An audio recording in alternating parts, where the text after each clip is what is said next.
what was clear to us is there were sources of additional water that would not require building a big project to take water out of the river. They had additional supplies of reuse water, storm water. Ultimately, the real issue for us was, this was not necessary from a needs issue. This was necessary from a profit motive. What Seminole County is really actively trying to do, get into this process, build a plant that will ultimately take 55 to 70 million gallons a day from the river, and be in a situation where they're in effect brokering water to smaller communities who cannot afford these projects. And it really sets up, some really bad, not only dynamics, but again, you mentioned the public interest. Taking water out of the St. Johns River is not in the public interest. It's in the interest of counties who are seeking to make money to do this. And ultimately, as we've talked about on the shows, it's not even a real solution, Jimmy. Taking water out of the St. Johns River is not a solution to our water problem. Well, and Neil, as you know, I like to say that we really don't have a water supply problem. We have a water use problem. Right. And that's not what we're addressing. Right. We have essentially used up or reached the limits, I should say, of our groundwater resources, right, which our aquifer, and I've mentioned this on the show before, is one of the most productive sources of fresh water on the entire planet. Yeah, on the earth. And yet, in a very short period of time, we have managed to exhaust that resource, right, and had to move on to other sources. And so what we've said over and over is that we think it's irresponsible to simply look to a new source before we've actually addressed the root cause of the problem. Right. And the root cause of the problem is that we use water extremely inefficiently, right, and could do much better. And it's proven. There's other right, counties in Florida that have done a much better job. I want to make a point, Neil, because that demonstrates that. And everybody bear with me because there's going to be some numbers thrown out here, but try to follow me here. There was a recent permit, an additional permit from Seminole County, right, called their Consolidated Consumptive Use yes, Permit, which means their right, how much water they're taking actually from under the ground. Right. And so when they did that, to go through that process, they have to demonstrate how much water they use now and how much water they're going to use in 20 years and have a conservation plan in place. Well, in that plan, they said that they use, I guess the most recent data was from 2007 for the county that they included in this report, said that they use 137 gallons of water a day per person. That's right, residential right, use in your homes. Right. 137 gallons a day per person. The state average is around 95. So they're using a tremendous amount of more water per person already. Right. In 20 years, they said they're going to use 134.5 gallons a day per person. So you're looking at, it's at 2.5 gallons, they're going to save 2.5 gallons right, of water per day over 20 years. That's a 1.8% reduction is all. And I think what we're saying is that we can do much, much better. Seminole County can do right, much, much better. They don't need 5.5 million gallons of water a day. They can save that easily through water conservation and other means. And as Neil mentioned, there's other water sources right, that we feel like were available. So that's been our premise all along, is that they don't need the water, that by taking water out of the river, it will harm the St. right, Johns River. And we can talk about some of those harms. I think that's right, also, before we get into the slap suit, Neil, and continue, I think it's important that people understand why, because I think there's still some concerns, like what's the big deal about taking water out of the river? Right. And so why don't you share some information about what our concerns are and what we believe would happen? Sadly, this year, we have experienced what I guess the community now refers to, the green monster, the blue-green algae blooms. This was a really bad year, not quite as bad as 2005, but actually, Jimmy, talked to certain people in areas along the river where this algae bloom this year they felt was worse than the one that we had 4 years ago.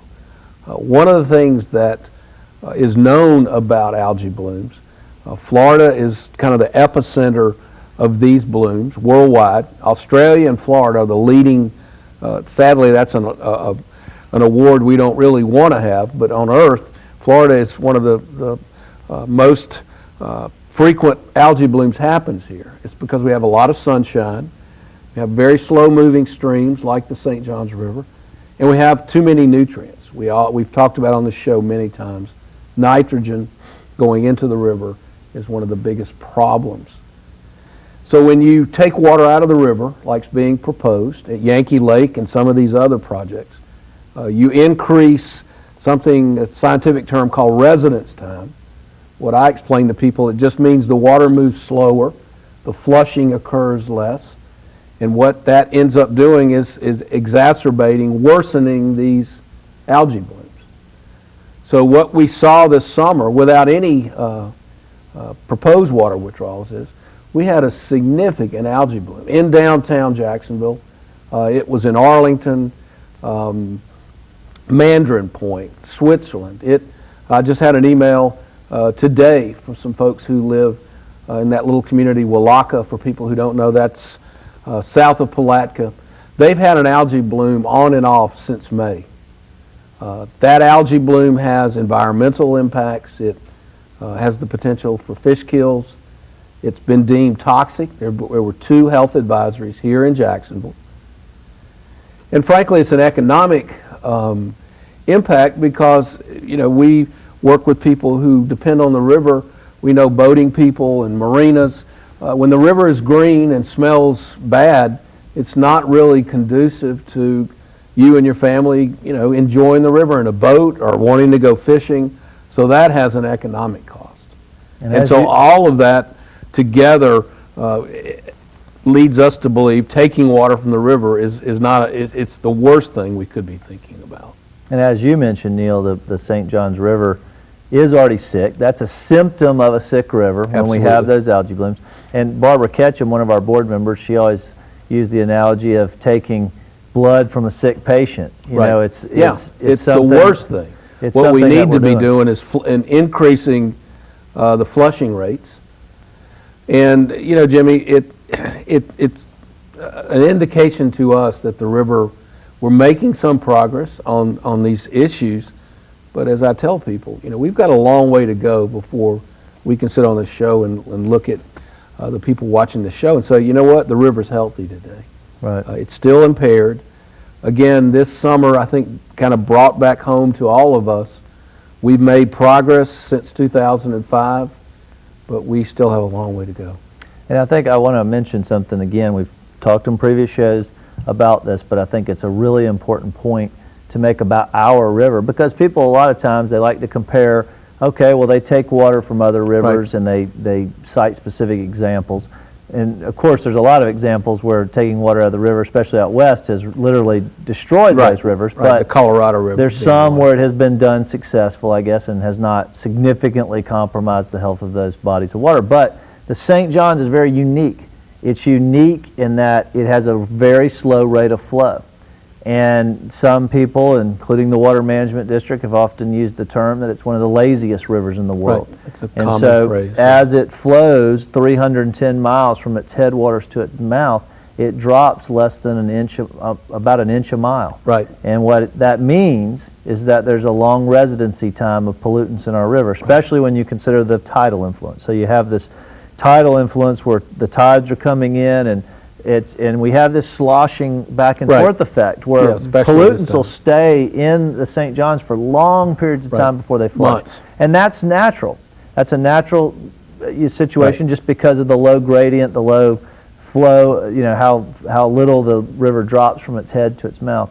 But this, taking water out, will just make that worse. It'll exacerbate the problem, longer time for pollutants to stay in the river, and that's what we're talking about here. Right, and that was a finding of fact at the hearing. In fact, one of the things that we did accomplish with our challenging of the permit, the Water Management District had to put a condition in this Yankee Lake permit, which was not included originally, which mitigated the damage that taking even what some people would describe a small amount of water from the river would do. And that happened at the hearing, right. in response to our concerns. I mean, I think people always ask, well, what did you guys gain from that? And when we took this on, we knew it would be difficult. We knew it would be costly.